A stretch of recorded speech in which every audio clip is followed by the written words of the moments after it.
Ce soir, c'est carnaval, les amis. Mais oui, il y avait tout. Il y avait de tout pour faire un petit carnaval. Il y avait le Carvajal, jeu de mots. Ouais, on commence assez fort.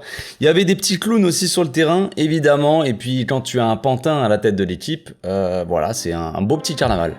Débrief facho, c'est parti.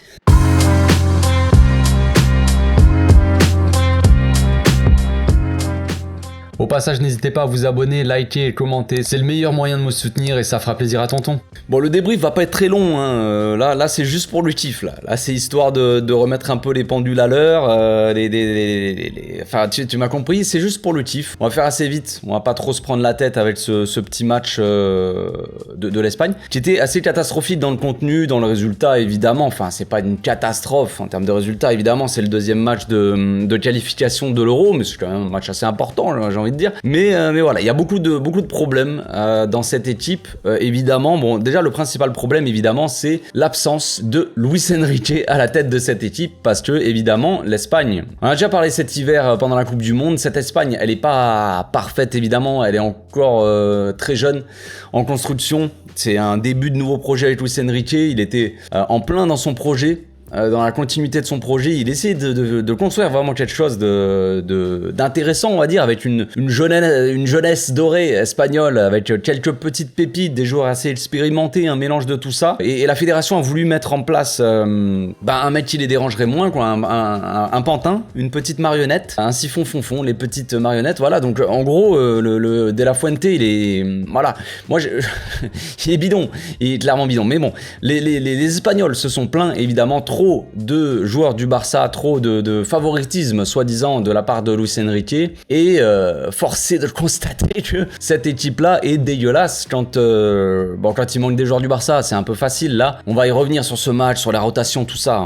Tout n'est pas non plus uniquement la faute du coach, mais déjà dans le coaching, la sélection des joueurs, tout ça, il y a quand même des petits trucs qui ne passent pas. Il y a beaucoup de choses. Il y a beaucoup de choses à dire en vrai, mais j'ai pas envie de parler pendant 1000 ans de tout ça. Puis c'est un peu hors contexte, on va parler quand même du match aussi, mais déjà la conférence de presse de la dernière fois de Iago Aspas qui en profite pour tacler Luis Enrique parce que Luis Enrique l'a jamais sélectionné, ce qui peut-être était une erreur à ce moment-là, mais là bon, frère, essayer de faire des bons matchs et puis après on verra. Après tu pourras te permettre de parler du mister, de Lucho.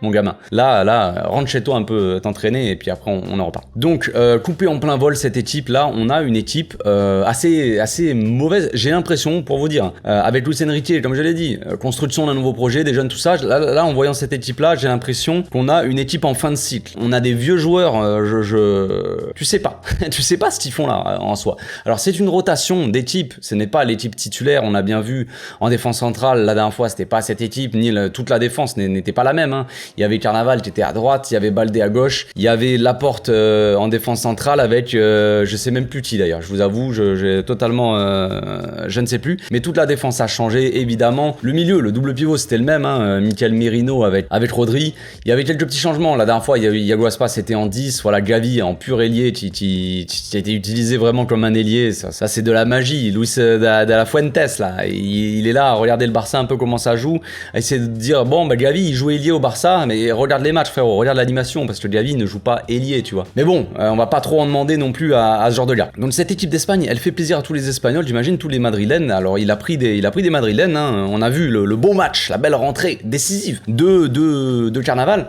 qui dès son entrée, voilà, se fait complètement bouffer. L'Espagne encaisse directement le deuxième but en deuxième mi-temps, donc c'est magnifique, c'est beau. Les deux buts viennent du côté droit, hein. Pedro Porro en première mi-temps qui glisse comme un débutant. Après, je pense pas qu'il ait fait vraiment un très mauvais match. Après, Pedro Porro s'est un peu rattrapé, il y avait assez d'activité, on va dire, sur son côté droit, mais quand on regarde la défense, elle est assez mauvaise en soi. Bon, après, comme je l'ai dit, c'est une rotation, donc je vais pas dire que cette Espagne-là, c'est ça, tu vois. En soi, ça, c'était l'équipe B, c'était l'équipe B de l'équipe C, l'équipe D de l'équipe Z, frère. C'est n'importe quoi. En attaque, t'as des Joselu, frère. T'as Joselu, t'as Jérémy, même si bon, j'aime bien Jérémy vaguement, mais c'est pas Ferran Torres. Ah, je plaisante, mais c'est pas fou, Jérémy non plus. C'est pas un joueur qui va vraiment te faire des différences. Évidemment, il a fait tourner. Moi, ça m'arrange. Je vous avoue, les amis, hein, ça m'arrange. Il y a Gavi qui était sur le banc, Baldé qui était pas sélectionné. Donc, moi, ça me va. Les joueurs du Barça, ils ont pu se reposer, ils ont pu souffler, ils ont pas. Ça évite les risques de blessures, tout ça. Mais dans cette équipe d'Espagne qu'on a vu ce soir, le seul qui est vraiment au niveau, c'est Rodri. Le seul qui à un niveau international, j'ai envie de dire. Les autres, tu sais pas ce qu'ils font ici. Tu sais pas pourquoi ils sont sélectionnés en soi. Ça veut pas dire que à la place, il y en a d'autres qui auraient pu être là, tu vois, qui auraient fait peut-être mieux. Je dis pas le contraire. Mais quand on voit Gaïa, c'est pas possible, frère. Gaïa, il joue à Valence. Valence, ils sont catastrophiques cette saison. Ça ne veut rien dire. Vous allez me dire, je sais bien, mais Gaïa, ce soir, il est quand même assez mauvais. C'est la version Jordi Alba, la pire possible qu'on puisse avoir. Nigo Martinez, j'espère que c'est pas le joueur qu'on va signer parce que c'est tendu. Après, le David Garcia, l'autre, bon, il joue à Osasuna. Je crois que c'est quand même un bon défenseur de Liga, mais en soi, voilà, c'est sa première sélection, je crois, ou une de ses premières. C'est pas un joueur expérimenté non plus. Donc, vraiment, dans l'équipe, il y avait Rodri, il y avait les autres. Hein. Rodri qui essayait de gérer le milieu, mais bon, il y a pas grand mouvement, il y a pas de. On a perdu cette Espagne qui maîtrisait totalement. Parce que ça, c'était les problèmes de l'Espagne en Coupe du Monde, même avant.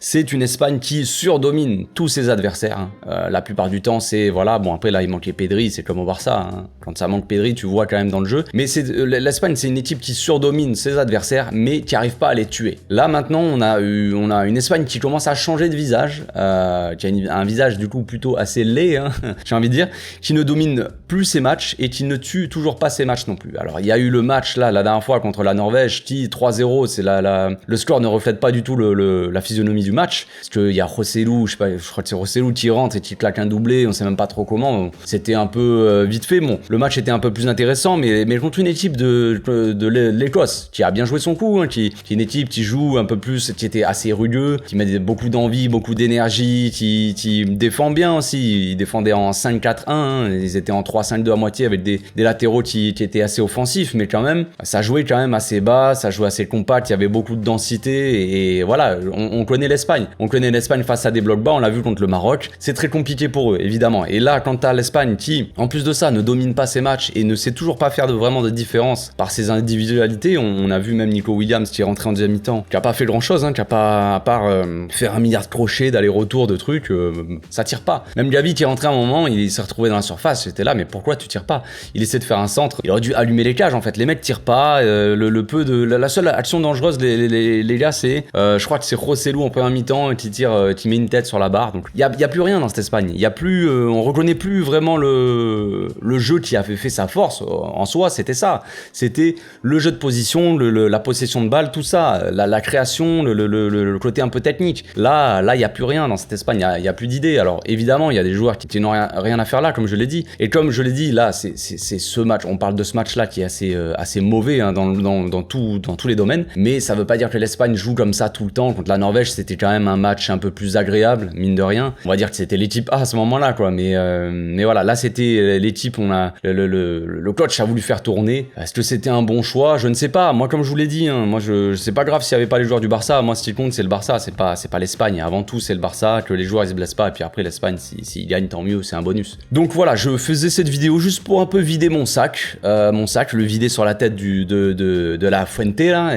Et puis voilà, les mecs, les Espagnols, vous pouvez vous en vouloir qu'à vous-même, j'ai envie de dire, parce que vous avez voulu un mec, soi-disant, les mecs voulaient absolument dégager Luis Enrique, tous les anti-Barça, les mecs comme ça là. La fédération, ils ont voulu mettre un gars qui ferait pas d'histoire, qui mettrait un peu qui sélectionnait des joueurs de Madrid, des Espagnols de Madrid, parce que les joueurs de Madrid, généralement, les Espagnols, c'est pas les meilleurs. Ah d'ailleurs, oui, c'était Nacho qui était en défense la dernière fois. Bref, et voilà ce que ça donne. Voilà ce que ça donne. L'Espagne est en train de perdre son essence, j'ai envie de dire, ce qui a fait sa force ces dernières années. Donc voilà, on n'a pas ce côté tueur, c'est un peu plus ça joue un peu plus en contre-attaque, mais vu qu'il n'y a pas de tueur devant, bah c'est toujours pareil en fait. On a perdu la possession, mais on n'est pas tranchant devant, ça donne des matchs assez bouseux, j'ai envie de dire, assez bouseux. On va finir là-dessus, on se retrouve demain les amis pour le bilan du mois de mars du Barça, hein. D'ici là, portez-vous bien, passez une excellente nuit. Ciao.